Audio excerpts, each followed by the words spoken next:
결과를 앙망하는 자에게 새 힘을 부어주실 줄로 믿습니다. 이 시간 그 새 힘을 받으시는 여러분들 모두가 되시기를 바랍니다. 저명한 구약신학자 월터 브루그만이 최근에 내놓은 다시 춤추기 시작할 때까지라는 책이 있습니다. 원제는 Virus as a Summons to Faith, 믿음을 향한 소환장으로서의 바이러스라는 뜻입니다. 이 책은 코로나 시대의 현실을 믿음의 렌즈로 해석하면서 기독교가 나가야 할 방향이 어디인가를 제시하고 있습니다. 그는 다시 춤추는 세상을 만들기 위해서는 세 가지를 반드시 실천해야 한다고 말합니다. 첫째는 우리의 악하고 고질적인 관습을 타파해야 한다.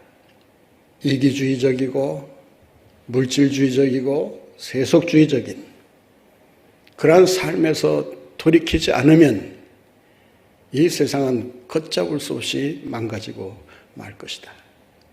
그동안 우리가 저질러왔던 죄악들을 청산하고 새로운 출발을 다짐하지 않는다면 우리의 미래는 어두울 수밖에 없다고 말을 합니다. 두 번째는 창조 세계의 속도와 보조를 맞춰가야 한다. 코로나가 우리에게 요구하는 것이 있다는 것입니다. 그것은 탐욕의 속도를 늦추라는 것입니다. 탐욕의 액셀레이터를 밟아대면서 질주해 오는 나머지 자연이 파괴되고 인간성이 말살되고 모든 우리의 삶이 점점 힘들어지고 고달파지고 있다라고 하는 것입니다. 늦어짐에 대한 영성을 우리가 회복해야 그나마 멸망으로 치닫고 있는 이 세상을 구원할 수가 있다고 말을 합니다. 이제라도 늦어짐의 영성, 느림의 영성을 회복해야만 그래야 다시 춤추는 세상을 만들어갈 수 있다라고 하는 것입니다. 세 번째는 치열한 생존 경쟁에서 뒤처진 사람들, 그리고 갇혀있는 사람들, 소외된 사람들을 돌아보며 관대한 사랑을 베풀 수 있어야 한다라고 말합니다. 하나님께서 코로나를 우리에게 허락하신 이유는 경쟁하면서 그동안 잊어버리고 있었던 이웃을 재발견하라는 것입니다. 그는 이 책의 말미에 이런 유명한 말을 남겼습니다. 우리의 마지막 단어는 전염병이 아니라 하나님의 자비이다. 우리가 끝까지 주목해야 될 대상은 인간 자신이 아니라 언약을 신실하게 이루어가시는 하나님이다. 코로나 바이러스는 이 땅에 속해 살고 있지만 이 땅에 연연하지 말고 눈을 들어 하나님을 앙망하며 하늘을 바라보고 살아야 한다는 것을 우리에게 요구하고 있다는 것입니다. 저는 여기에 더해서 한 가지를 추가하고자 합니다. 다시 춤추는 세상을 만들기 위해서는, 진정한 부흥을 꾀하며 살기 위해서는 외형적인 화려한 부흥보다는 보이지 않지만 우리 내면에 감춰져 있는 그 부흥을 회복해야 한다라는 것입니다. 인간이 원하고 기뻐하고 즐거워하는 부흥을 지금까지 지속해 왔다면 이제 그러한 부흥이 허구에 불과하다는 것을 우리에게 알려준 만큼 그러한 부흥을 중단하고 하나님이 기뻐하시고 하나님이 원하시고 하나님이 뜻하시는 부흥을 위해 힘써야 한다라고 하는 것입니다. 코로나 바이러스는 우리에게 중요한 교훈을 가르쳐 줍니다. 우리가 살고 그리고 이 세상을 살릴 수 있기 위해서는 진정한 부흥이 와야 한다는 것입니다. 이 부흥은 우리가 일으키는 부흥이 아니라 하나님이 우리에게 새 힘 주셔서 그 힘으로 일으키는 부흥이어야 한다는 것입니다. 오늘 본문 말씀은 진정한 부흥을 이루기 위해서 우리가 해야 할 일이 무엇인가를 가르쳐주고 있습니다. 그 첫째는 자신의 무능함을 깨달으라는 것입니다. 자신의 무능함을 깨닫는 것이야말로 부흥의 시작이라고 하는 것입니다. 철저히 자신이 무능한 존재라는 것을 인정해야, 그래야 전능하신 하나님을 우리가 구하게 되고 그 하나님을 전적으로 의지하게 된다는 것입니다. 세상 사람들은 무능함을 깨달으면 깨달을수록 좌절과 절망에 빠져들지만 믿음의 사람들은 무능함을 깨달을 때마다 하나님의 능력을 의지하게 되고 하나님의 은혜를 사모하게 되는 것입니다. 자신이 죄인이라는 것을 인정해야, 그래야 죄인을 구원해 주실 주님을 구하고 찾게 되는 것입니다. 자신을 의인이라 생각하고 구원과는 상관없이 살아도 좋다는 이런 생각을 갖고 있다면 그는 언제까지나 죄인의 모습으로 살아갈 수밖에 없을 것입니다. 진정한 부흥이라고 하는 것은 눈으로 나타나는 어떤 화려한 변화나 어떤 업적을 말하는 것이 아닙니다. 자신의 무능함을 깨닫고 하나님의 진노 아래 있는 죄인임을 인식하고 하나님의 백성으로 거듭나는 이런 삶을 살아가려고 할 때 부흥이 저절로 찾아오게 되는 것입니다. 오늘 본문 말씀에 보면 우리 인간이 얼마나 연약하고 무능한 존재인가를 이렇게 가르쳐주고 있습니다. 본 말씀 30절을 같이 보겠습니다. 소년이라도 피곤하며 곤비하며 장정이라도 넘어지며 쓰러지되, 소년이라도 피곤하고 곤비해지고 장정이라도 넘어지고 쓰러진다. 무슨 말입니까? 혈기왕성하고 기운이 펄펄 넘치는 소년이라도 한계가 있다는 것입니다. 힘의 절정기에 있는 장정이라도 넘어지고 쓰러진다는 것입니다. 히브리 영법을 보면 넘어지고 쓰러진다는, 그리고 피곤하고 곤비해진다는 이 단어를 부정사 절대형으로 사용하고 있습니다. 부정사 절대형이라고 하는 말이 좀 어렵게 들릴지는 모르지만 이런 뜻으로 해석이 됩니다. 반드시 넘어지고 쓰러진다. 필연적이다. 피할 수 없다.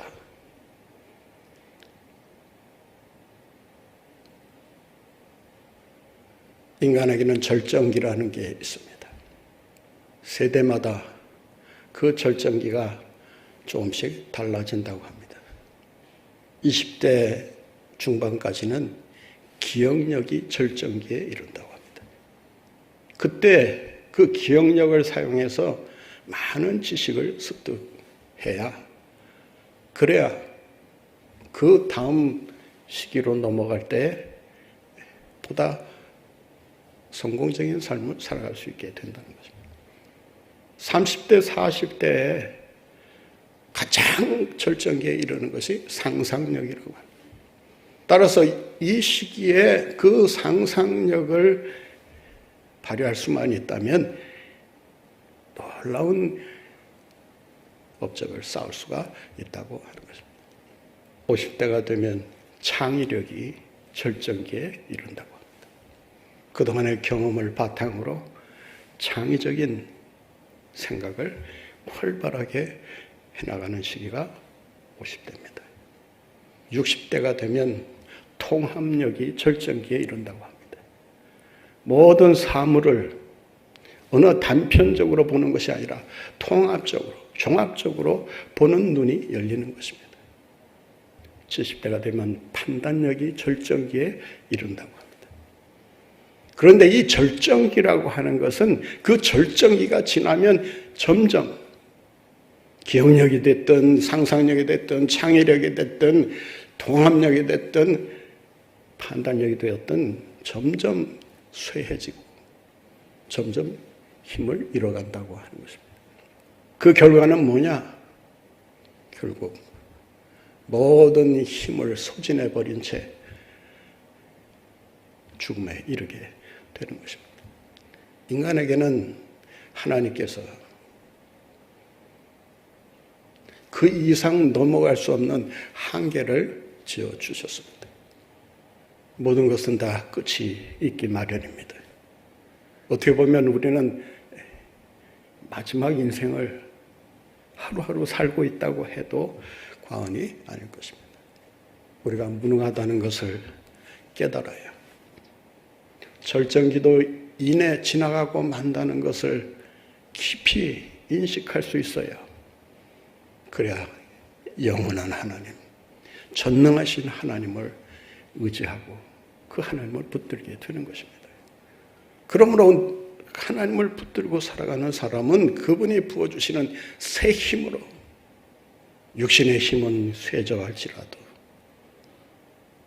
속사람이 강해지면서 하나님의 일꾼으로 크게 쓰임을 받게 된다는 것입니다. 부흥은 절망 속에서 태어난다는 말이 있습니다.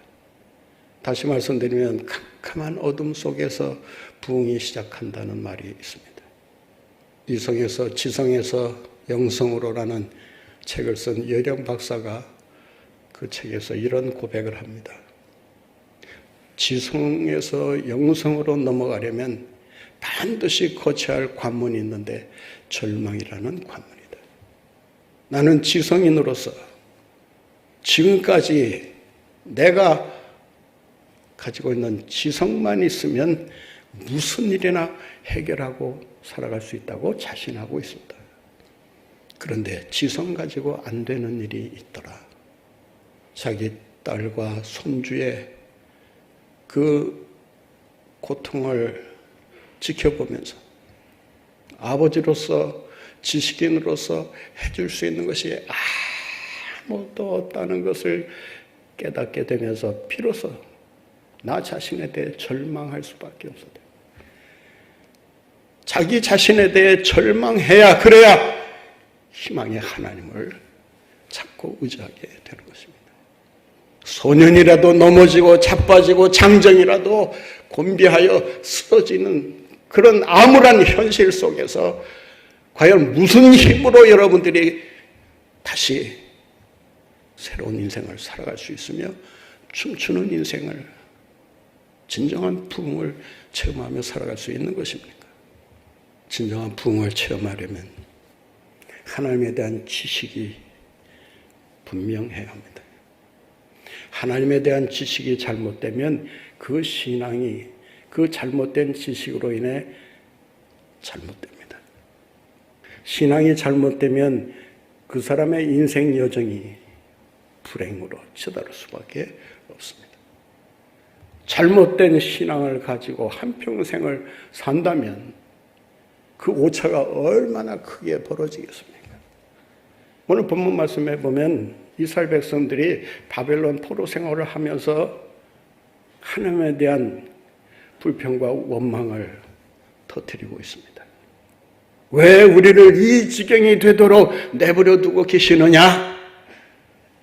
전능하신 하나님이라고 하면서 정말 힘이 있기나 한가?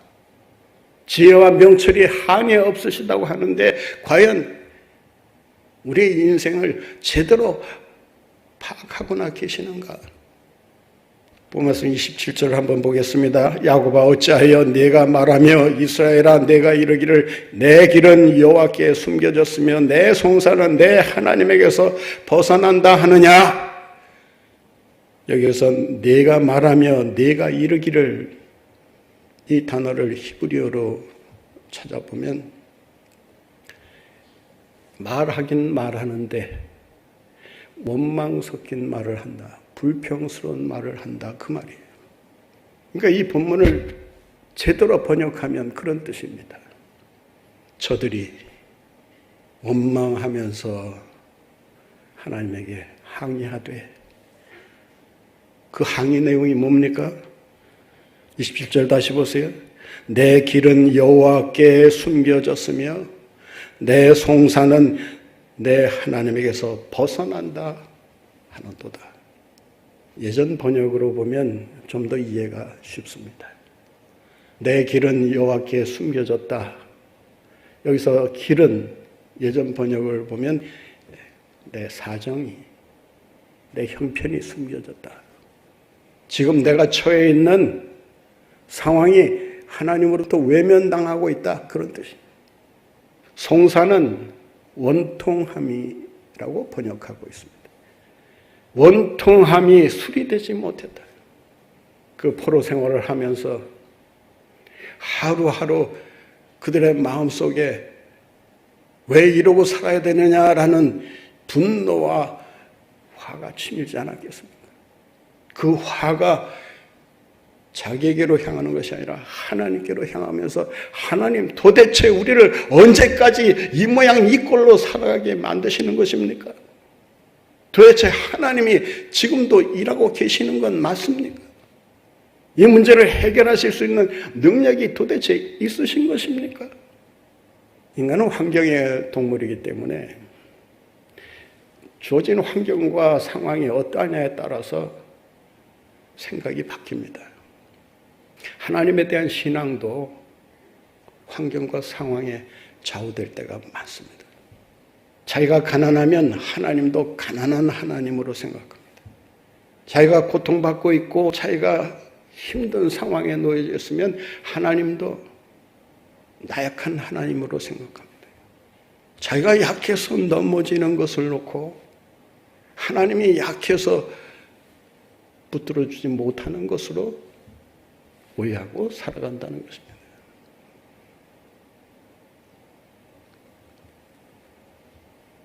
나는 적어도 그 정도는 아니야, 이런 표정으로 앉아 계시는데 실상 소년이라도 장정이라도 넘어지고 쓰러지는 암울한 현실에 맞닥뜨리면 하나님에 대한 회의를 먼저 가지게 되고 하나님의 하시는 처사에 대해 불평과 원망을 늘어놓게 됩니다. 어째서 나를 왜 이렇게 비참한 지경에 놓아두시는 것입니까? 이런 항에 대해 하나님께서 이렇게 대답하십니다. 본 말씀 28절, 29절 같이 보겠습니다. 너는 알지 못하였느냐, 듣지 못하였느냐, 영원하신 하나님 여호와 땅끝까지 창조하신 이는 피곤하지 않으시며 곤비하지 않으시며 명철이 한이 없으시며 소년이라도 피곤하며 곤비하며 넘어질지라도 피곤한 자에게 능력을 주시며 무능한 자에게 힘을 더하시는 분이시다. 믿으려면 제대로 믿어라.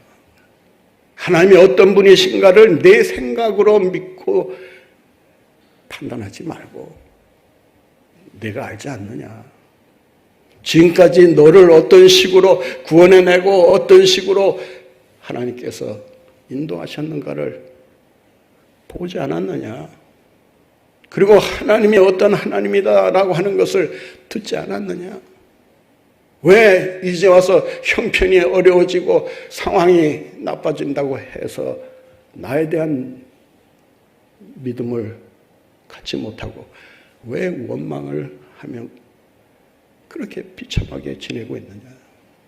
사랑하는 성도 여러분, 어떤 상황에서도 우리가 흔들리지 않으려면 하나님에 대한 지식이 분명해야 합니다. 인간이 하나님에 대한 지식을 가진다고 한들, 깨닫는다고 한들 얼마나 깨닫고 얼마나 알겠습니까? 그러므로 여러분이 생각하는 이런 하나님, 여러분이 만들어내는 그 하나님을 믿고 따르려고 하지 마시고 성경에서 말하는 하나님, 성경에서 하나님이 어떤 하나님이라고 말씀하고 있는 그 하나님을 바로 믿고 그분께서 장차 놀라운 일을 행하실 것을 확신하고 그분을 의지하고 살아가라.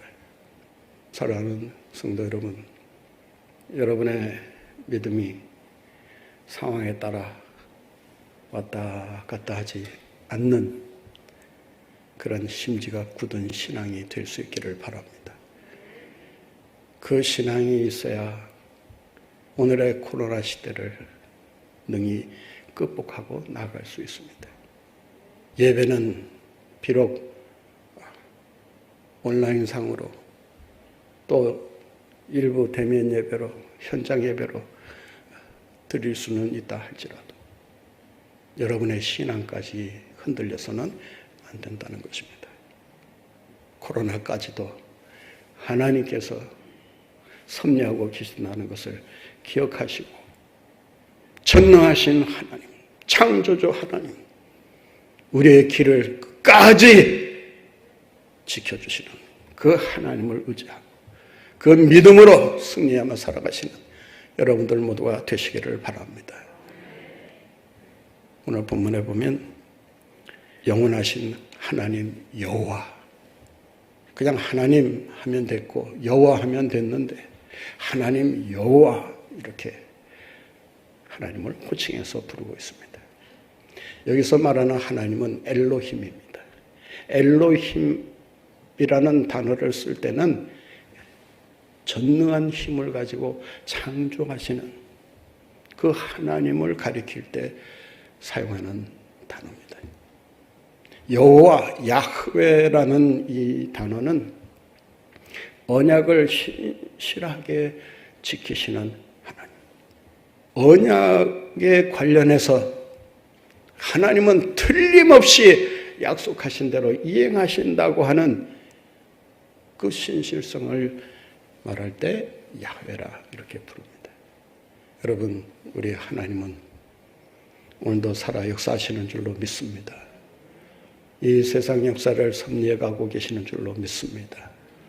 이 나라를 주님께서 여전히 붙드시고 이 나라의 미래를 열어가실 줄로 믿습니다.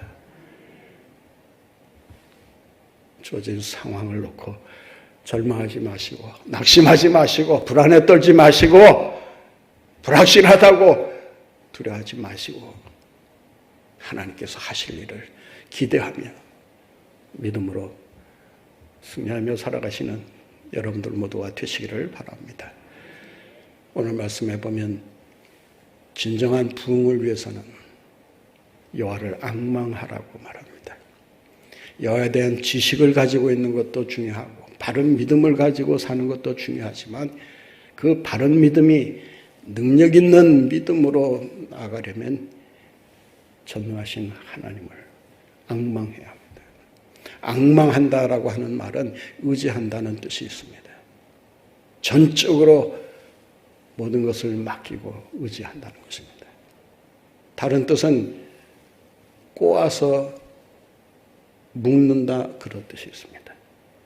여호와를 앙망할 때 우리는 새끼줄을 꼬아서 단단히 묶듯이 하나님과 연결된다라고 하는 것입니다. 무능한 인간이지만 전능하신 하나님과 묶이면 연합되면 능치 못할 일이 없는 줄로 믿습니다. 내가 하는 것이 아니라 전능하신 하나님께서 그 일을 행하시기 때문입니다. 그래서 바울이 고백하는 것처럼 능력 주시는 자 안에서 내가 모든 것을 할 수 있다. 고백하고 나갈 수 있는 것입니다. 새 힘 주시면 못할 일이 없는 줄로 믿습니다. 본말씀 31절 같이 보겠습니다. 오직 여호와를 앙망하는 자는 뭘 얻으리니? 새 힘을 얻으리니 독수리가 날개치며 올라간 것 같을 것이요 다른 박질하여도 곤비하지 아니하겠고 걸어가도 피곤하지 아니하리로다.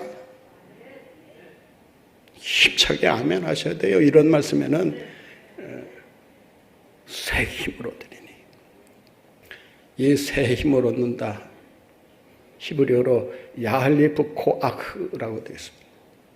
이 야할리프 코아흐라는 말은 두터운 땅을 뚫고 새싹이 솟아날 뿐만 아니라 솟아나서 점점 강성해지는 것을 의미합니다. 땅을 뚫고 나올 수 있는 이유가 무엇입니까? 살아있기 때문입니다.